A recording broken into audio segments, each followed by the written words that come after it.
Hi, my name is Kevin Connor, and I'm a small independent author. Chances are you will not be hearing my voice narrating this video. I asked a friend to help me out due to this year's allergy season, but I need to get this video out there to explain why my book is not currently in print, and what I believe to be a serious problem in this country regarding printing houses, specifically lighting source. I may someday discuss CreateSpace, but that's a lesser problem and a completely different topic. For those who don't know what Lighting Source is, it is a division of the Ingram corporate structure and appears to be the largest, most used print-on-demand printer in this country. They are supposed to be an entirely different corporation than Ingram Distribution, which is also a subsidiary of the Ingram Content Group.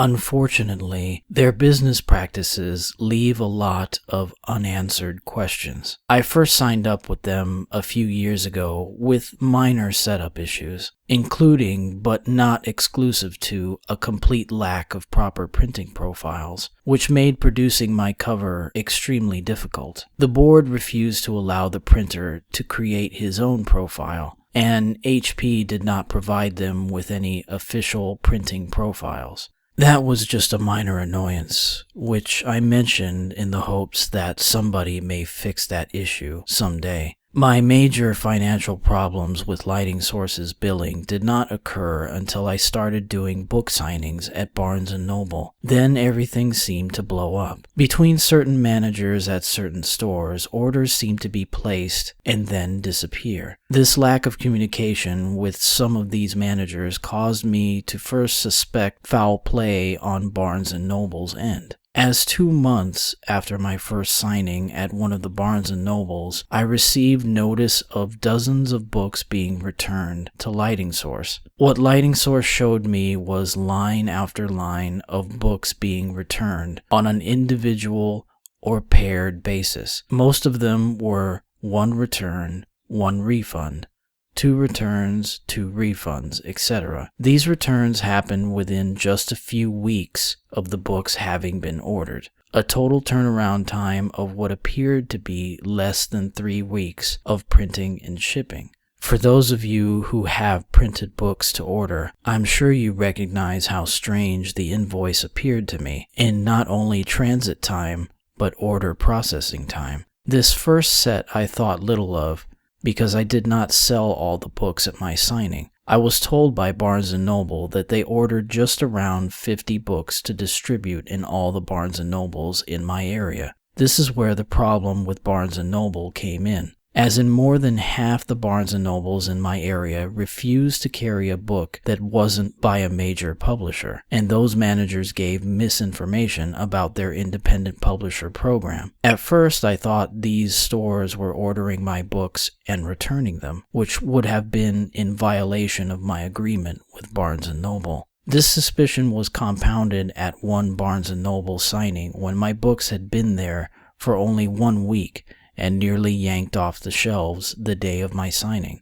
Thankfully, one of the managers stood up for me and kept my books on the shelves. With dozens more books being purchased and returned to me, I thought something might have been going on with Barnes & Noble. When I attempted to communicate with Lighting Source, they refused to provide me with a clear invoice and told me explicitly they have no contact with the distribution end of Ingram. If I wanted any kind of answer, I would have to call the Ingram Distribution Department. When I spoke with the Ingram Distribution Department, I got 2 responses in my many communications with them and Lighting Source. One of them was their distribution contract was not with me, but with Lighting Source, and they are only required to provide distribution information with Lighting Source, and I would have to ask Lighting Source for that information for me. I then spoke with Lighting Source. Lighting Source claimed they do not have a contract with Ingram Distribution.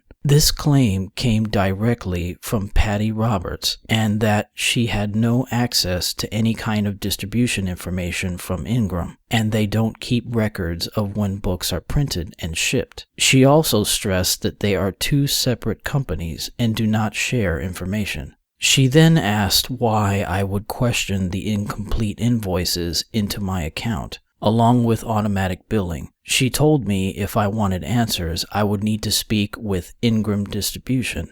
And the final response I got from non-legal personnel from Ingram Distribution was a claim by the receptionist, who spoke with whoever her boss was, that Lighting Source and Ingram Distribution are not different companies. They are part of the same company, and even have offices on the same floor.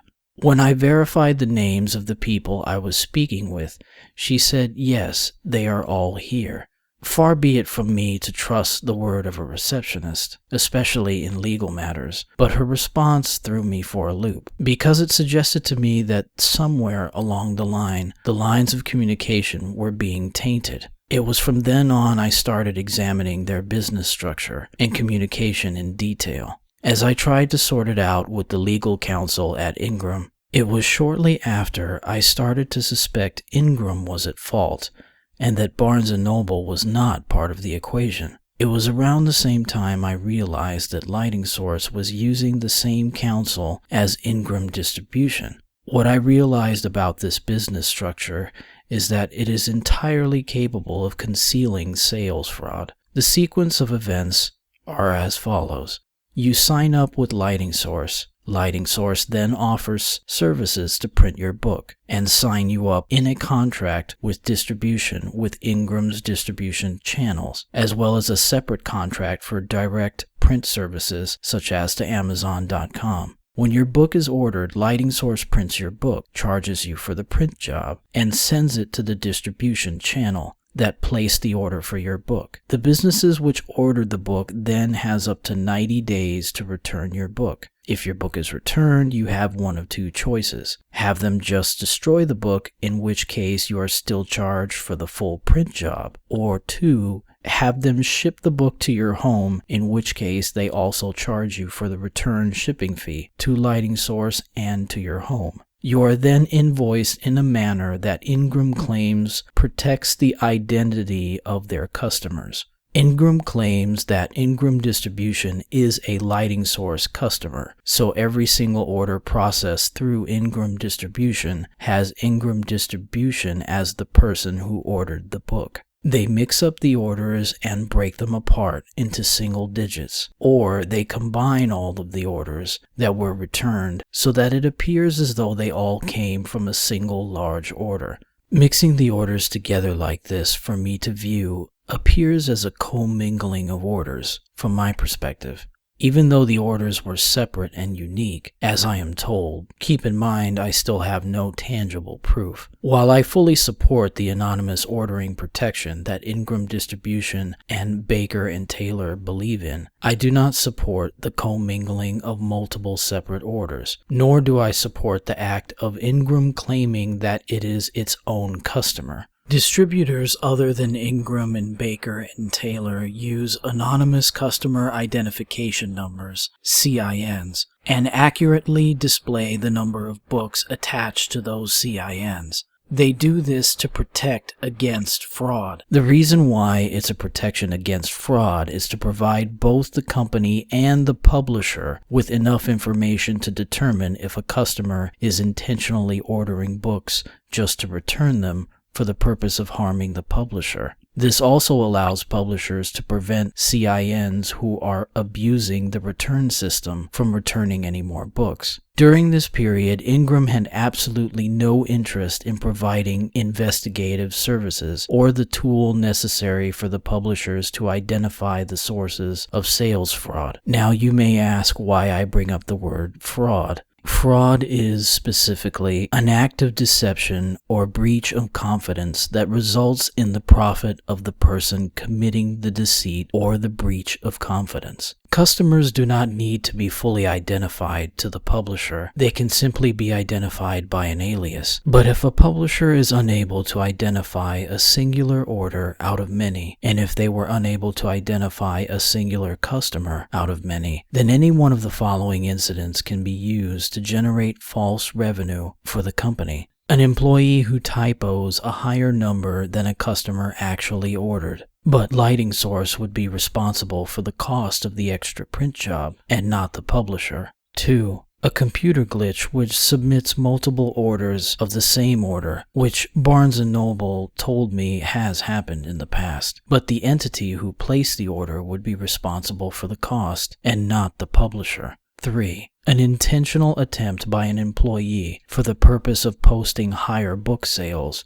from clients. This would be considered outright fraud, and Lighting Source or the employee would be specifically responsible for the cost, and not the publisher. The other important aspect which Lighting Source refuses to implement is a simple anonymous inquiry sheet which the publisher can read. I do know when you make returns, you can state why you make the return. However, Ingram refuses to share that information with any of the publishers going through Lighting Source. This is probably the most confounding aspect, as the customer who sends in the reports as to why they are returning the materials, if they do return them, surely expects the publisher to read the comments for purposes of quality control in either content or advertising and marketing. But none of these controls are in place, with a system where Lighting Source can blame Ingram Distribution and Ingram Distribution can blame Lighting Source, and both being controlled by the same boardroom headed by John Ingram. You have a system where money can disappear from the pocket of the publishers due to unexplained orders and returns. But before you say, well, you can make your book non-refundable or take it off of return, you need to understand that due to what I consider to be the new monopoly Barnes & Noble has in this country, the standard is your book must be listed as returnable for everyone, or you cannot do signings, and your book in many channels is described as rare and out of print.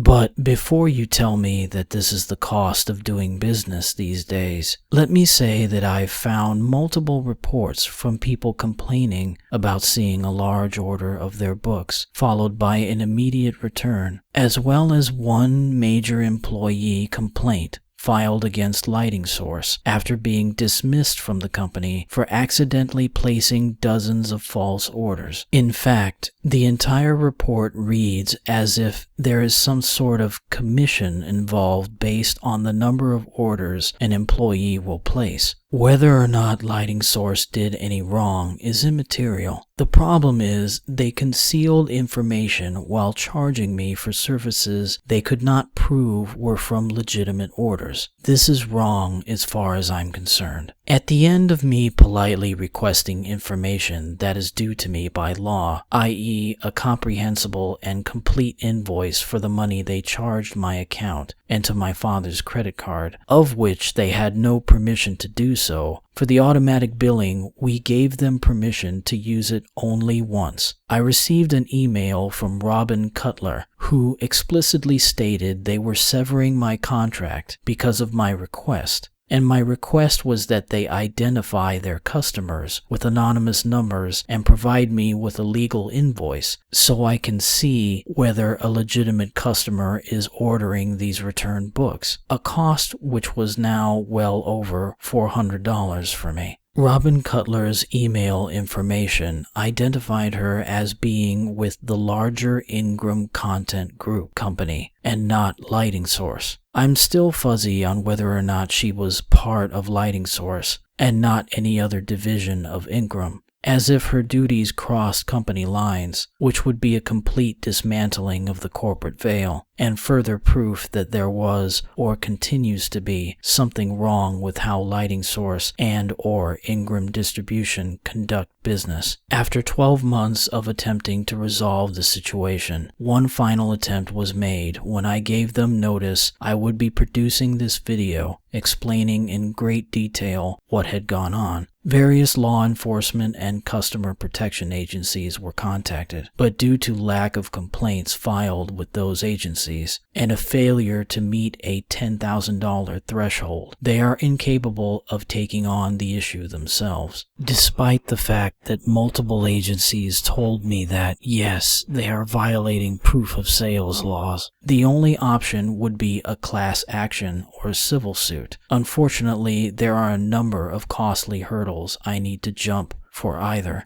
I did receive an apology from Lighting Source's legal counsel, which is why I left a couple of misunderstandings out of this video. Their legal counsel attempted twice to reinstate my contract. However, with the recognition that I was not in the wrong, and that all of the problems regarding the misunderstanding that took place fell on Ingram's side and not mine, Lighting Source refused to reinstate my contract for even non-refundable status, let alone personal print jobs. Therefore, I want to stress I hold no grievance against the legal counsel, since they did provide me with an apology, and it does appear as though there was a misunderstanding on their end. More and more, it looks to me like the Lighting Source division bears the brunt of the responsibility of this issue. I believe, but I'm not sure, that Ingram Distribution may be making changes to the CIN concept. Apparently, Robin has been moved to another position in the company, but that does not change my banned status with Lighting Source. In an attempt to find another printer, I discovered the vast majority of them, such as Ex Libris and Bookmasters, use Lighting Source. This would make it impossible to use them for my printing needs. As I was told, my ISBNs are and company information are all banned from Lighting Source. If you watch this video, I ask that you spread the news. I also ask that you understand that I am solely responsible for the content of this video. What is mentioned in this video is known to be true, and I have numerous emails and communications to support everything mentioned here. I also ask if you have had legitimate provable issues with Lighting Source that you file a complaint with your county investigation division, your state attorney general's office, the Tennessee Board of Consumer Affairs, the Tennessee Attorney General's office, and the FBI White Collar Crime Division that governs Laverne, Tennessee. I've also contacted Nashville and Knoxville just to be on the safe side. One final note. If anyone watching this can direct me to home publishing equipment, please feel free to share some links, because I can't seem to get a straight answer from Xerox and Canon. My book, John Rocket, Volume 1, is currently available on Kindle. Thank you.